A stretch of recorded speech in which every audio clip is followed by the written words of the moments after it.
How you doing, guys? BJC Trucking here. We're checking in with you guys. We have another trip here. We're going to give you more details as we get down the road, okay? All right, talk to you later. Looks like somebody's having a little trouble here. Let me flip around here.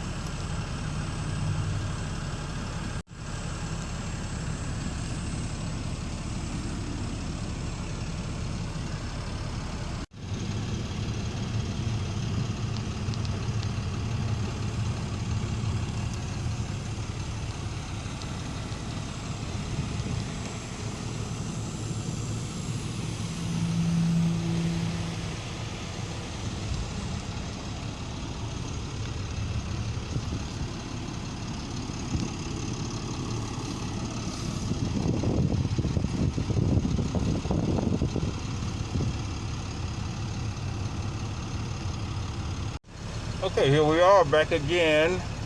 We are picking up a load in Memphis, Tennessee, and we're going to take it to Bay Springs, Mississippi.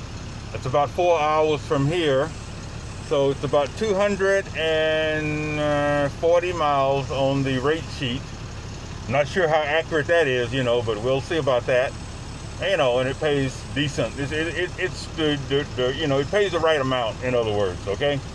So we're gonna check that out and be sure that we can get it on the truck real clean, and we'll be off and running, okay? So we will take a look at that a little bit later on. Right now, the shipping and receiving department is out to lunch, so I've got to stick around and wait for a few minutes before I can get loaded. But, that's fine with me at this point, okay? I'll talk to you, check in a little bit after we see some cargo.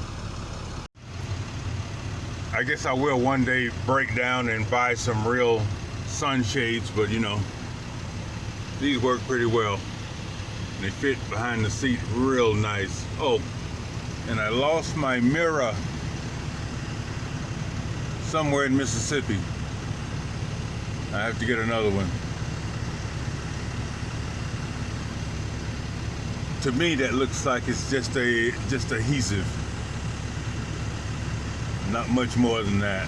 So, knowing International, they make a big deal about all their parts. So it'll cost a fortune. Just that little badge thing on the front hood ornament deal was like $110. And you can imagine I don't have one. Hello, how's it going? Shooting another video for you. And as you can see, my backdrop, my famous window shades, I think they're government issue. What does that say? United States Postal Service. Okay, yeah, government issue. They came with the truck. Okay, I was very interested in looking at the magazine here. Let me see if I can get a shot of it.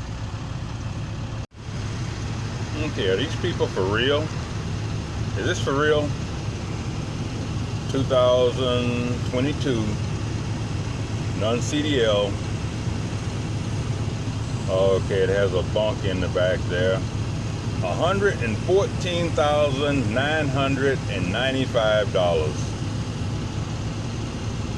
And it's the only non-CDL truck I saw in the whole magazine here. Boy, that tells you something right there, doesn't it? Some of you wonder what you do in your truck at the truck stop when you have a layover. Here's an example of what you do. 1,000 miles. It all depends on the demand and stuff like that. Some location might use the truck for a little longer, right? But a lot of time, most of these popular Penske or Ryder location that people just going in and out, they want to make sure that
Something's missing here.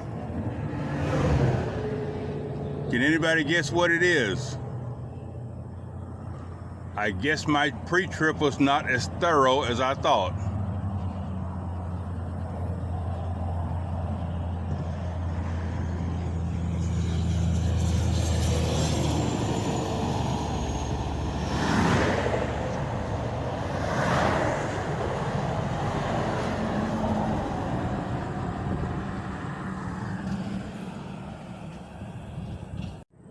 Okay, we blew off a fan belt. As you probably guessed already, we blew off the fan belt.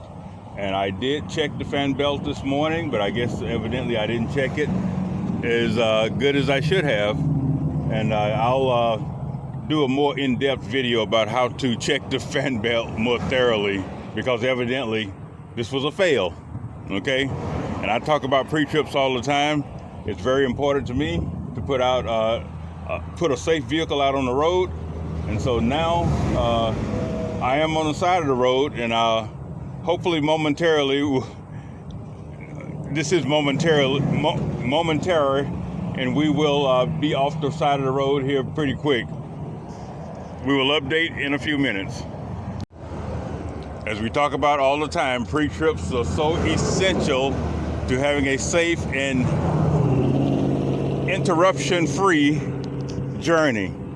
So we can see here, this is probably a clearer picture, that we are missing a fan belt. And the fan belt goes around the air conditioner, the alternator, and the water pump, which is very, very important. And also the right there in the center there. So it's actually called the V-belt these days. The old term is the fan belt, but nowadays they call it a V-belt. Okay, a serpentine belt is also another term. All right. I did suspect that this belt was a little bit loose, and I think when it's loose, I think it generates more heat than it should, and it caused it to wear prematurely. So I should have tightened this thing before. So when the tech brings my new belt to me, we will be sure that it has the proper specifications when it comes to the tightness. And the torque, I guess, is the proper term. One of the real important points about having a cooling system malfunction is as soon as you recognize it, you need to shut that thing down wherever you are. It doesn't really matter. You need to find a safe place to shut it down immediately, because if your engine goes over 235, that can be very, very damaging. If it goes over 235 degrees Fahrenheit, that's the point where you do major damage. So as long as it's under 235, and even though I read my manual and it says that you could even approach 235 temporarily, intermittently, but not constantly. It says over a 24-hour period, you can actually enter the 235 range for 1 hour during a 24-hour period. So whatever that means, okay? So yeah, whenever you have a cooling system failure, shut it down immediately, or you will blow some head gaskets and all kinds of nasty stuff.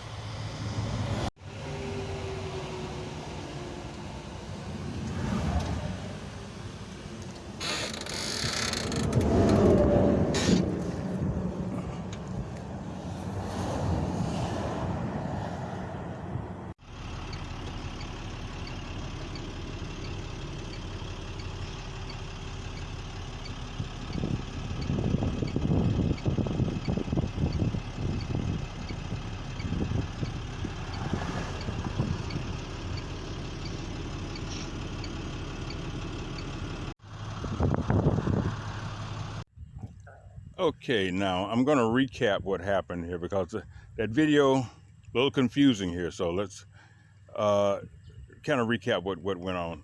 I left my home to go pick up a load in Olive Branch, Mississippi, and when I got to the location, for some reason the load was way too big for my truck. And I've gone over this with brokers before, my exact dimensions, and it seems to be a problem. But anyway, I'm going to really focus on that from now on. Anyway, it worked out for me because I got there, the load didn't fit, so I declined the load. They declined the load to load. So, mutual disagreement. So I went on and I just went to a truck stop, a nearby truck stop, and I just studied the load board for a while to try to find something more suitable. And I did. It took a few hours, but I did find another load and a better load that I think anyway. So I picked up the load in Memphis, which is really, I was actually, the truck stop was 3 minutes away from the load. Okay, so believe that luck. Okay, so I picked up the load and it's going right back by by where I live. So it goes past my house, 80 miles past my house. So not bad, not bad. So I'll tell you, looking at 160 miles there of 80 miles of deadhead anyway. So it worked out fine. The load paid very well. As far as loads go. So it worked out okay. Right now it's the Labor Day holiday weekend. Not sure. I get those Memorial Day, Labor Day thing mixed up anyway. So anyway, it's the holiday weekend, so the loads are slow.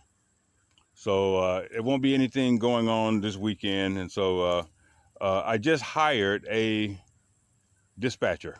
So I've been doing my own dispatching, hit and miss proposition there. So now I hired a dispatcher rated to be one of the best. So we will find out. I'll give some ratings. I'll give some information about my dispatcher later on. And I'm expecting, I heard one guy say on YouTube, he's an expert. He's on YouTube, right? Okay. So he says that you should expect about $5,000 a week from your dispatcher. So let's expect $5,000 a week from the dispatcher, and let's see what happens. So let's set that standard and see if we live up to that one. Okay. All right. So I'll sign off here. This has been a long video because it's a lot happened and a lot. Side of the road deal. That was a learning experience for sure. And maybe we'll elaborate on that a little bit later on. If you have any questions about my side of the road experience, please don't hesitate to ask. You guys are really good about asking questions, and I try to answer all of them. Okay, just give you the real deal here because hey, this is no, if it was easy, everybody would be doing it, right? So okay, all right, I'll talk to you guys later.